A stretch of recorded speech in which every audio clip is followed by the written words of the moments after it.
Bienvenidos amigos de Lecturas a Blanco y Negro. Hoy vamos a leer un cuento muy especial de uno de los más grandes escritores japoneses, Ryunosuke Akutagawa.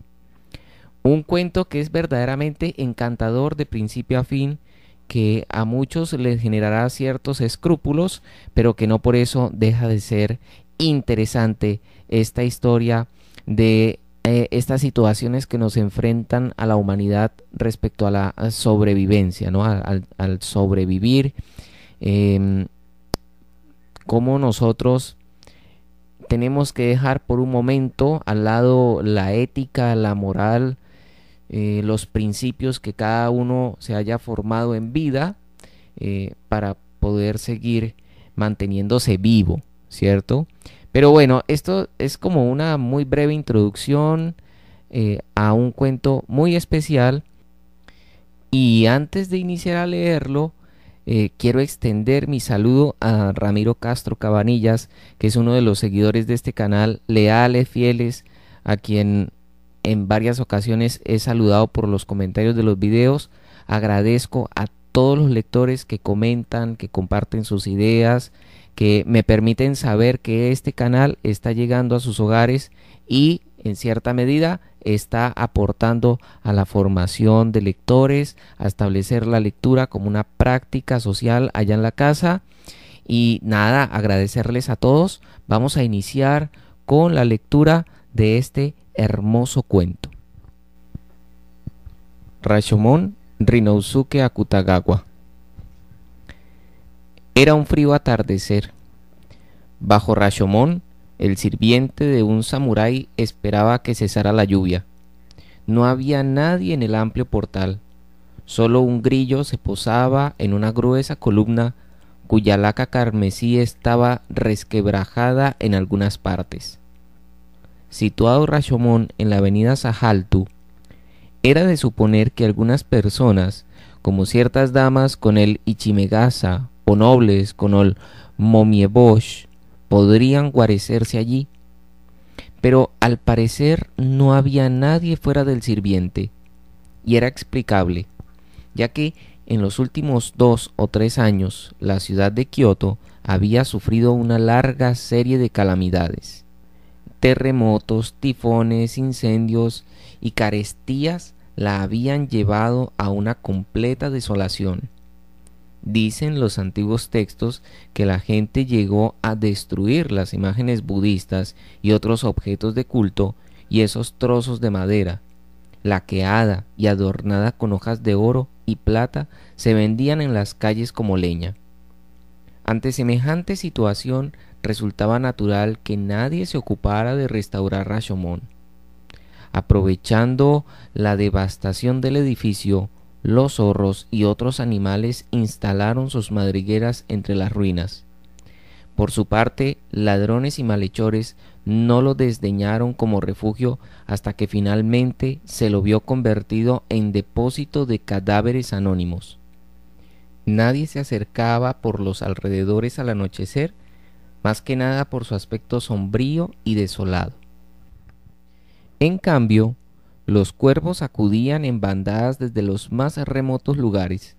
Durante el día volaban en círculo alrededor de la torre, y en el cielo enrojecido del atardecer sus siluetas se dispersaban como granos de sésamo antes de caer sobre los cadáveres abandonados. Pero ese día no se veía ningún cuervo, tal vez por ser demasiado tarde. En la escalera de piedra, que se derrumbaba a trechos y entre cuyas grietas crecía la hierba, podían verse los blancos excrementos de estas aves. El sirviente vestía un gastado kimono azul y sentado en el último de los 7 escalones contemplaba distraídamente la lluvia, mientras concentraba su atención en el grano de la mejilla derecha. Como decía, el sirviente estaba esperando que cesara la lluvia, pero de cualquier manera no tenía ninguna idea precisa de lo que haría después. En circunstancias normales, lo natural habría sido volver a casa de su amo, pero unos días antes éste lo había despedido, no obstante los largos años que había estado a su servicio. El suyo era uno de los tantos problemas surgidos del precipitado derrumbe de la prosperidad de Kioto. Por eso, quizás, hubiera sido mejor aclarar. El sirviente espera en el portal sin saber qué hacer, ya que no tiene a dónde ir. Es cierto que, por otra parte, el tiempo oscuro y tormentoso había deprimido notablemente el sentimentalismo de este sirviente de la época Heian. Habiendo comenzado a llover a mediodía, todavía continuaba después del atardecer, perdido en un mar de pensamientos incoherentes, buscando algo que le permitiera vivir desde el día siguiente y la manera de obrar frente a ese inexorable destino que tanto lo deprimía. El sirviente escuchaba abstraído el ruido de la lluvia sobre la avenida Sahaku. La lluvia parecía recoger su ímpetu desde lejos, para descargarlo estrepitosamente sobre Rashomon, como envolviéndolo. Alzando la vista, en el cielo oscuro se veía una pesada nube suspendida en el borde de una teja inclinada.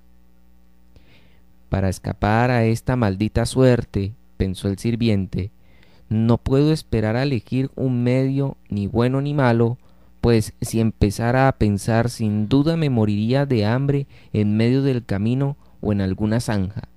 Luego me traerían aquí, a esta torre, dejándome tirado como a un perro. Pero si no elijo... Su pensamiento, tras mucho rondar la misma idea, había llegado por fin a este punto. Pero ese si no elijo quedó fijo en su mente. Aparentemente estaba dispuesto a emplear cualquier medio, pero al decir si no, demostró no tener el valor suficiente para confesarse rotundamente: no me queda otro remedio que convertirme en ladrón. Lanzó un fuerte estornudo y se levantó con lentitud. El frío anochecer de Kioto hacía aflorar el calor del fuego. El viento en la penumbra gemía entre los pilares. El grillo que posaba en la gruesa columna había desaparecido. Con la cabeza metida entre los hombros, paseó la mirada en torno del edificio. Luego levantó las sombreras del kimono azul que llevaba sobre una delgada ropa interior. Se decidió por fin a pasar la noche en algún lugar que le permitiera guarecerse de la lluvia y del viento, en donde nadie lo molestara. El sirviente descubrió otra escalera ancha, también laqueada, que parecía conducir a la torre. Ahí arriba nadie lo podría molestar, excepto los muertos. Cuidando de que no se deslizara su espada de la vaina sujeta a la cintura, el sirviente puso su pie calzado con sandalias sobre el primer peldaño. Minutos después, en mitad de la amplia escalera que conducía a la torre de Rashomon, un hombre acurrucado como un gato, con la respiración contenida, observaba lo que sucedía más arriba. La luz procedente de la torre brillaba en la mejilla del hombre, una mejilla que bajo la corta barba descubría un grano colorado, purulento. El hombre, es decir, el sirviente, había pensado que dentro de la torre solo hallaría cadáveres, pero subiendo 2 o 3 escalones notó que había luz y que alguien la movía de un lado a otro.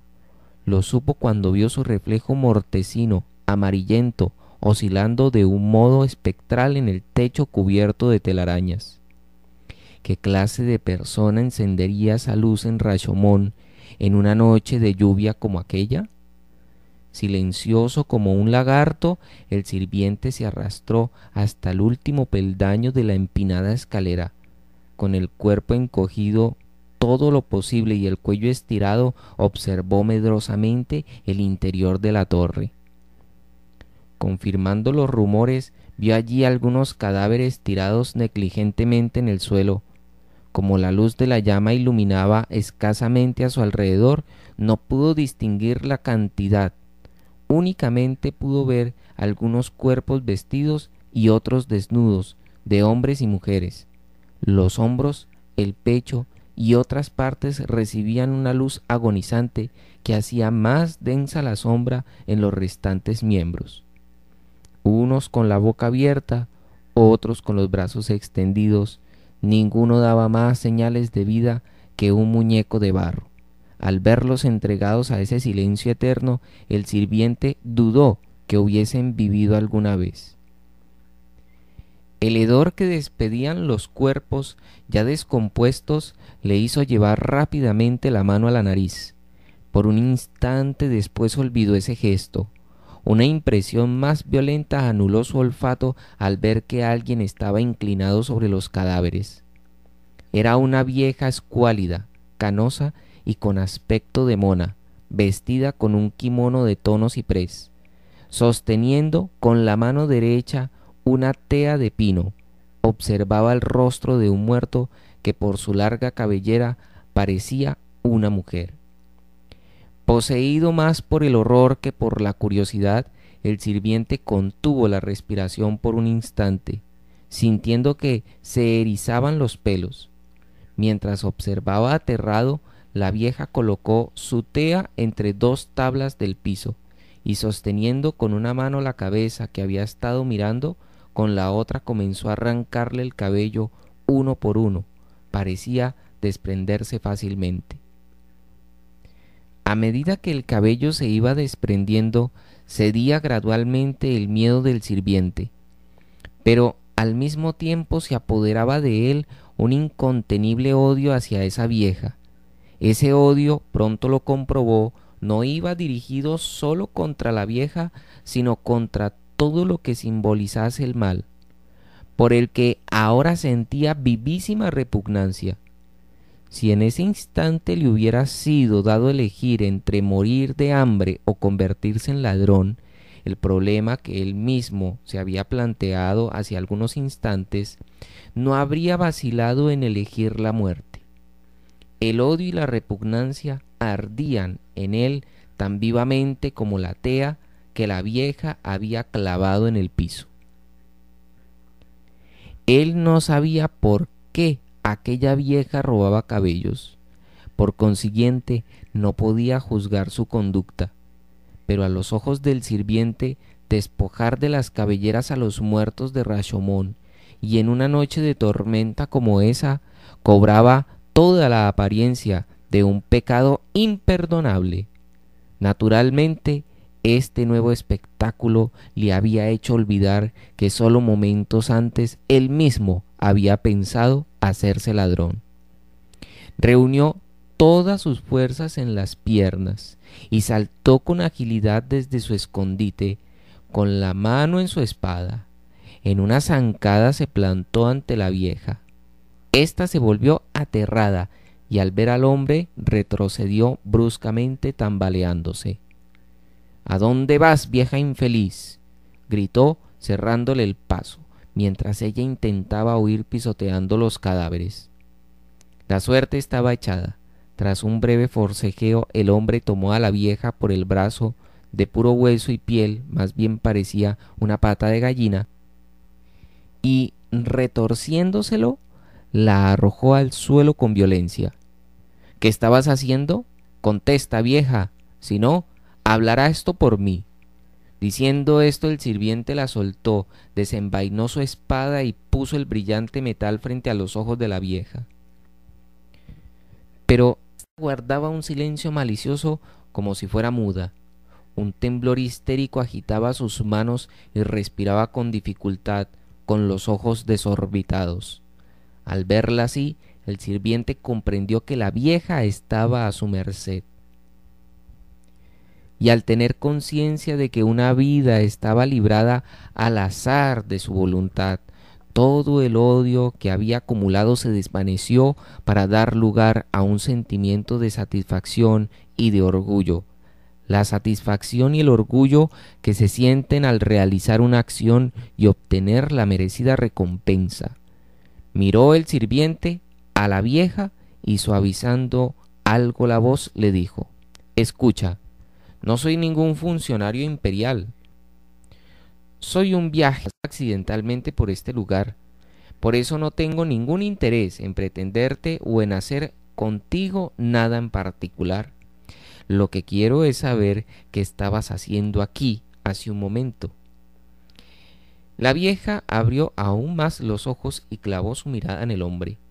Una mirada sarcástica, penetrante, con esos ojos sanguinolentos que suelen tener ciertas aves de rapiña.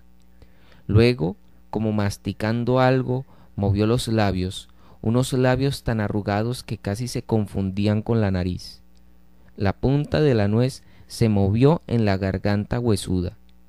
De pronto, una voz áspera y jadeante, como el graznido de un cuervo, llegó a los oídos del sirviente. Yo sacaba los cabellos para hacer pelucas. Ante una respuesta tan simple y mediocre, el sirviente se sintió defraudado.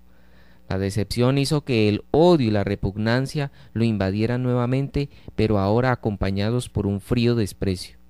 La vieja pareció adivinar lo que el sirviente sentía en ese momento y, conservando en la mano los largos cabellos que acababa de arrancar, murmuró con su voz sorda y ronca: ciertamente arrancar los cabellos a los muertos puede parecer horrible, pero ninguno de estos merece ser tratado de mejor modo.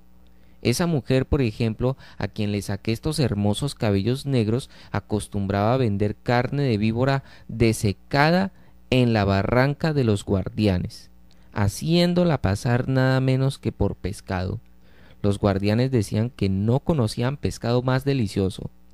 No digo que eso estuviese mal, pues de otro modo se hubiera muerto de hambre. ¿Qué otra cosa podía hacer? De igual modo podría justificar lo que yo hago ahora. No tengo otro remedio, si quiero seguir viviendo. Si ella llegara a saber lo que le hago, posiblemente me perdonaría. Mientras tanto, el sirviente había guardado su espada y con la mano izquierda apoyada en la empuñadura la escuchaba fríamente. La derecha tocaba nerviosamente el grano purulento de la mejilla. Y en tanto la escuchaba, sintió que le nacía cierto coraje y que le faltara momentos antes bajo el portal. Además, ese coraje crecía en dirección opuesta al sentimiento que lo habría dominado en el instante de sorprender a la vieja. El sirviente no sólo dejó de dudar entre elegir la muerte o convertirse en ladrón, sino que en ese momento el tener que morir de hambre se había convertido para él en una idea absurda, algo por completo ajeno a su entendimiento. ¿Estás segura de lo que dices?, preguntó en tono malicioso y burlón. De pronto quitó la mano del grano, avanzó hacia ella y tomándola por el cuello le dijo con rudeza: «Y bien, no me guardarás rencor si te robo, ¿verdad? Si no lo hago, también yo me moriré de hambre». Seguidamente despojó a la vieja de sus ropas y, como ella tratara de impedirlo aferrándosele a las piernas, de un puntapié la arrojó entre los cadáveres. En 5 pasos el sirviente estuvo en la boca de la escalera y en un abrir y cerrar de ojos, con la amarillenta ropa bajo el brazo, descendió los peldaños hacia la profundidad de la noche. Un momento después, la vieja, que había estado tendida como un muerto más, se incorporó, desnuda. Gruñendo y gimiendo, se arrastró hasta la escalera, a la luz de la antorcha que seguía ardiendo.